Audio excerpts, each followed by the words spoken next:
అందరికీ నమస్కారం అండి. భారతదేశంలో యువత డ్రగ్స్ వల్ల, గంజాయి వల్ల పాడైపోతున్నారు అని చెప్పి చాలామంది చెప్తా ఉంటారు. నేను ఈరోజు వాటితో పాటు ఇంకా ఎక్కువ శాతం దేనివల్ల పాడైపోతున్నారు అంటే ఈ బెట్టింగ్ యాప్స్ వల్ల. ఈ బెట్టింగ్ యాప్స్‌లో యువత ఏదో రూ. 4 వస్తున్నాయి అని చెప్పి ఒక అడుగేస్తారు. అడుగేసిన తర్వాత ఆ బెట్టింగ్ మాఫియా అనేది భారతదేశంలో మిడిల్ క్లాస్ మరియు పేద ప్రజల్ని టార్గెట్ చేసి వాళ్ళ దగ్గర నుంచి లక్షల్లో, కోట్లలో లాగేస్తా ఉంది.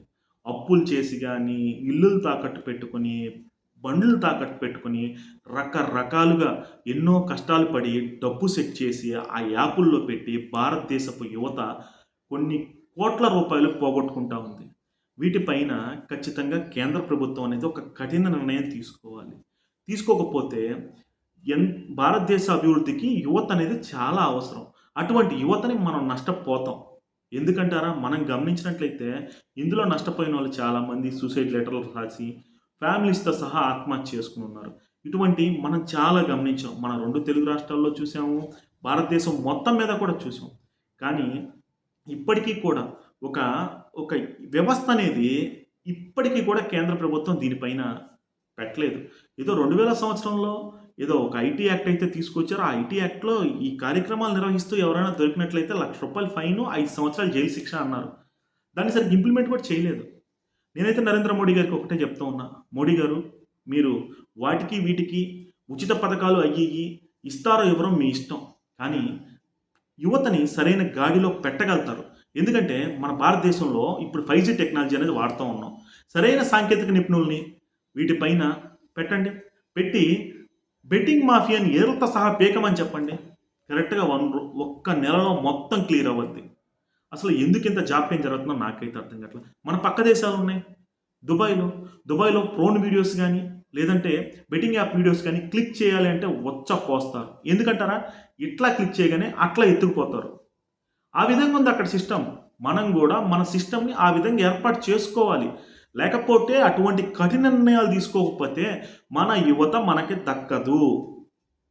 ఇంకో విషయం కూడా ఏం చెప్తున్నానంటే, ఈ బెట్టింగ్ యాప్స్ ఒక రూ. 1000కి 5,000 ఇస్తున్నాం, 10,000 ఇస్తున్నాం అన్నట్టు ఫస్టు రూ. 4 రుచి చూపిచ్చి, తర్వాత నెమ్మదిగా వాళ్ళ దగ్గర ఉన్నది మొత్తం కొట్టుకుంటా వస్తారు. లాస్ట్‌కి వాళ్ళని, వాళ్ళ కుటుంబాన్ని రోడ్డున పాలు చేస్తారు. వీళ్ళకి సపోర్టింగ్ ఎవరో తెలుసా? సోషల్ మీడియాలో ఉదయం లెగిసి మీరు రీల్స్ చూస్తా ఉంటారు కదా! అబ్బా! మా వోడురా అని అట్లాంటి పనికి మాలిన ఇన్‌ఫ్లుయెన్సర్‌లు నలుగురిని తీసుకొచ్చి వాళ్ళ చేత ప్రమోట్ చేపిస్తారు. ఒరేయ్! నేనిప్పుడు చెప్తున్నా సోషల్ మీడియా ఇన్‌ఫ్లుయెన్సర్‌లారా, ఎవరైతే మీరు ఈ బెట్టింగ్ యాప్స్‌కి ప్రమోట్ చేసుకుంటున్నారో, ఇట్లా వచ్చిన డబ్బుతో మీరు బతకడం కన్నా మీరు చావడం బెటరు. ఎందుకంటారా?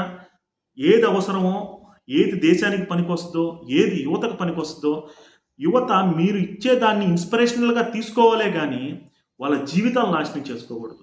ఈరోజేదో ఒక మాట చెప్పేస్తారు, ఎళ్ళిపోతారు. మిమ్మల్ని అభిమానించే ఒక 10 మందైనా సరే దాన్ని క్లిక్ చేసి దాంట్లో కొన్ని లక్షలు పోగొట్టుకుంటే, వాళ్ళ కుటుంబం బాధ మీకేం తెలుస్తది?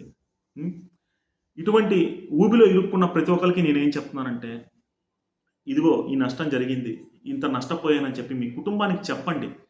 చెప్పిన తర్వాత కొంచెం మైండ్ సెట్ మార్చుకోండి. ఫోన్‌లో ఉన్న యాప్స్ అన్నీ డిలీట్ చేసుకోండి. ఏది ఈ బెట్టింగ్‌కి సంబంధించిన యాప్స్ అన్నీ. నెమ్మదిగా మీ బాడీ పైన దృష్టి పెట్టండి. మైండ్ సెట్‌ని చేంజ్ చేసుకోండి. ఎక్కువగా స్నేహితులతో గడపడానికి చూడండి. టైం అనేది గనక మీరు బిజీ షెడ్యూల్‌లో గనక పడిపోతే ఇటువంటి ఏమీ కూడా మీకు రావు. ఇలాంటి ఏమీ రాకుండా ఉంటేనే మీరు ఎంత ఊబిలో ఇరుక్కుపోయినా ఈ బెట్టింగ్ ఊబిలో తొందరగా బయటపడగలుగుతారు. నిజం చెప్తున్నానండి. ఒక రూ. 1,00,000 పోయిందని చెప్పి ఆడితే రూ. 1,00,000 పోతాయి.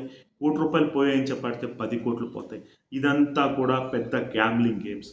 కాబట్టి ఆంధ్రప్రదేశ్ ముఖ్యమంత్రి చంద్రబాబు నాయుడు గారికి, భారతదేశ ప్రధానమంత్రి నరేంద్ర మోడీ గారికి మీరు ఎంత తొందరగా అయితే ఈ బెట్టింగ్ యాప్స్ పైన ఉక్కుపాదం మోపుతారో అప్పుడు మనం మన భారతదేశపు యువతని కాపాడగలుగుతాము అని చెప్పి నేనైతే చెప్తూ ఉన్నా.